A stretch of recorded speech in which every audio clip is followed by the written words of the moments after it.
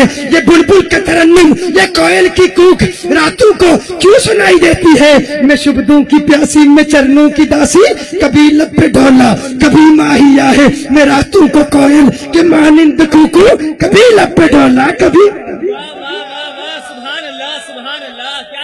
کبھی لب پہ ڈولا کبھی ماہیا ہے۔ وہ جب نظر آ جائے ایک ماہ مدن نورانی بدن، ایک ماہ مدن نورانی بدن۔ دیکھیے میں جانتا ہوں سائنسی باتیں بیان کرتے ہوئے عشق کی بات کو ملانا بڑا مشکل کام ہے، لیکن میں چاہتا ہوں جو عشق سننا چاہتے ہیں وہ شاعری کا بھی مزہ لیں، جو علم سننا چاہتے ہیں وہ علم کا مزہ لیں، جو روحانیت سننا چاہتے ہیں روحانیت کا مزہ لیں، جو فن خطابت کے جوہر دیکھنا چاہتے ہیں وہ خطابت کو بھی سن لیں۔ میں خانہ سخن کا گدائے جدید ہوں، ہر رنگ کی شراب پیالے میں ہے میرے۔ سبحان اللہ سبحان اللہ، کیا کہنے ہیں؟ حق ہے حق ہے حق۔ گرچہ میں خانہ سخن کا گدائے جدید ہوں، الحمدللہ ہر رنگ کی شراب پیالے میں ہے میرے۔ مجھے لوگوں نے کہا تھا یہ مجمع، یہ جو لوگ ہیں نا یہ ایسا مجمع ہے، تمہیں کسی اور جگہ سٹی میں تقریر کرنی تھی۔ حافظ طاہر نے کہا نہیں، یہ عاشق ہر جگہ بستے ہیں، ہاں عشق والے ہر جگہ ہوتے ہیں۔ کہا پہلی کانفرنس ہو رہی ہے، تم تو یونیورسٹیوں میں بولتے ہو، لاکھوں کے مجموع میں بولتے ہو، یہ ایک ایسا علاقہ قریب سے گزرے تو ڈرائیور کہتا ہے یہاں گولی مار ہے۔ میں نے کہا ارے ارے یہاں گولی مار ہے، یہ تو وہ ایسے جب یہ جہاں نام ہی ایسے ہوں۔ سائنس کی بات تو کوئی سنے گا نہیں، تمہاری تقریروں میں سائنس ہوتی ہے، منطق ہوتا ہے، فلسفہ ہوتا ہے، علمی دلائل ہوتے ہیں۔ میں نے کہا انشاءاللہ تعالی گرچہ میں خانہ سخن کا گدائے جدید ہوں، ہر رنگ کی شراب پیالے میں ہے میرے۔ کیا کہنے ہیں کیا کہنے ہیں؟ حق ہے حق ہے دیسی شراب بھی ہے، دیسی بھی ہے اور ولایتی بھی ہے، الحمدللہ دیسی بھی ہے ولایتی بھی ہے۔ ولایت سے آیا ہوں اور ولایتی بھی ہے۔ ولایتی سے مراد کیا؟ ولیوں والی بھی ہے الحمدللہ، وہ ولایت والی بھی ہے۔ تو میں کہہ رہا تھا جب ان کا دیدار ہوتا ہے پھر انسان کہتا ہے ایک ماہ مدن نورانی بدن نیچی نظریں سب کی خبریں، ایک ماہ مدن نورانی بدن نیچی نظریں سب کی خبریں، وہ دکھا کے پون وہ سنا کے سخن، مورا پھونک گیا سب تن من دھن، سب تن من دھن۔ جب وہ نظر آ جاتے ہیں، کیا کہنے ہیں؟ جب آقا کا دیدار ہو جاتا ہے پھر یہ کیفیت بن جاتی ہے۔ انا اعطینا کل کوثر، محبوب ہم نے آپ کو الکوثر عطا کیا۔ اب جب عطا فرما دیا تو ساری کائنات عطا فرما دی نا۔ میں نے بتا دیا کائنات کا ذرہ ذرہ عطا فرما دیا اور مالک بنا دیا، مالک بنا دیا۔ اللہ ارشاد فرماتے وما ارسلنا من رسول الا لیطاع باذن اللہ، ہم نہیں بھیجتے کسی رسول کو مگر یہ کہ وہ اللہ کے اذن سے مطاع ہوتا ہے، اطاعت کیا جاتا ہے۔ یعنی جہاں جہاں تک نبی کی نبوت کی حد ہوتی ہے ہر اس مقام تک نبی کی اطاعت کی جاتی ہے، مطاع ہوتا ہے، اطاعت کیا جاتا ہے۔ اب سوال یہ پیدا ہوتا ہے کہ حضور کی نبوت کی حد کیا ہے؟ حضور کی نبوت کہاں تک ہے؟ فرمایا ارسلت الی الخلق کافۃ، خلق مصدر ہے، اس پر الف لام تعریف کہا جائے تو مفید استغراق ہوتا ہے، استغراق کا فائدہ دیتا ہے۔ الخلق یعنی ہر وہ چیز جو اللہ کی مخلوق ہے، مجھے ہر اس چیز کی طرف نبی بنا کر بھیجا گیا۔ سبحان اللہ۔ ہاں اب اللہ کی مخلوق کیا ہے؟ چاند بھی اللہ کی مخلوق، ستارے بھی اللہ کی مخلوق، حیوانات بھی اللہ کی مخلوق، جنات بھی اللہ کی مخلوق، نباتات بھی اللہ کی مخلوق، یہ تمام اللہ کی مخلوقات ہیں۔ قرآن میں اللہ نے ارشاد فرمایا جس کی طرف نبی بنا کر بھیجا جائے ہر اس چیز کے لیے نبی کی اطاعت واجب ہے، تو ماننا پڑے گا۔